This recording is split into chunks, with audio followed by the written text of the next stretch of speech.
मी शंकर कृष्णा भिसे, मुद्रांक विक्रेता व दस्तलेखनिक संघटना महाराष्ट्र राज्य अध्यक्ष। आज महाराष्ट्रातील मुद्रांक विक्रेते व दस्तलेखनिक यांचे राज्यस्तरीय मेळाव्याचे आयोजन केलेले आहे। माननीय महसूल मंत्री बावनकुळे साहेब यांनी परवाच केलेल्या घोषणाप्रमाणे घरबसल्या मुद्रांक मिळणार, त्याचबरोबर राज्यामध्ये 60 ठिकाणी खासगी कार्यालयांमार्फत नोंदणी विभागाचे दस्त नोंदणीचे कामकाज करणार, अशा पद्धतीच्या केलेल्या घोषणेचा निषेध करण्याच्या हेतूने राज्यस्तरीय मेळाव्याचे आयोजन पंढरपूर येथे करण्यात आलेले आहे। राज्यातील सुमारे 1600 मुद्रांक विक्रेते व दस्तलेखनिक बंधू व भगिनी या मेळाव्यासाठी येथे उपस्थित झालेले आहेत। राज्यातील जवळजवळ 20 जिल्ह्यांमधून मुद्रांक विक्रेते व दस्तलेखनिक बंधू आणि भगिनी या मेळाव्याकरता पंढरपूर येथे उपस्थित झालेले आहेत।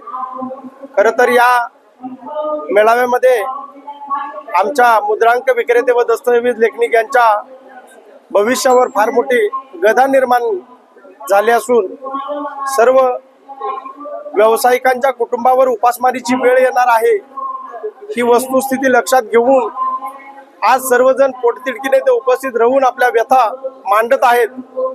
आमच्या या आंदोलनाचं मेळाव्याचं जर सरकारनं ऐकलं नाही, म्हणणं मान्य केलं नाही, आमची सर्वांची ऑनलाईन प्रक्रियेमध्ये समावेश करून घेतला नाही, तर भविष्यात हेच आंदोलन तीव्र स्वरूपात राज्यभर करून आम्ही आमच्या सर्व कुटुंबियांसमवेत आमरण उपोषण सुद्धा करणार आहोत।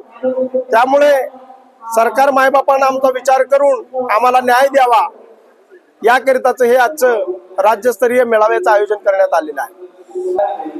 आज दिलेल्या निवेदनाची प्रत माननीय महसूल मंत्री साहेबांपर्यंत पोहोचवून त्यांच्याकडून एक 8 दिवसाची अवधीमध्ये काही निर्णय मिळतो का ते पाहणे, अन्यथा मुद्रांक विक्री व दस्तऐवज लेखनिकांनी सर्व कामकाज राज्यभर बेमुदत बंद करण्याचं ठरलेलं आहे।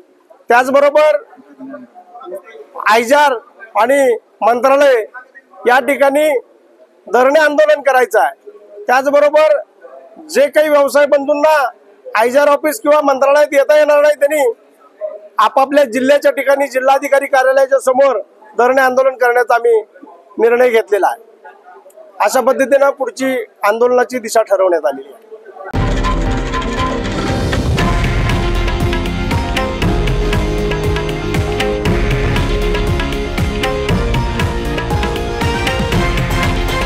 हे आहे देशातील नंबर 1 न्यूज नेटवर्क आणि आपण पाहत आहात TV9 मराठी, एकमेव।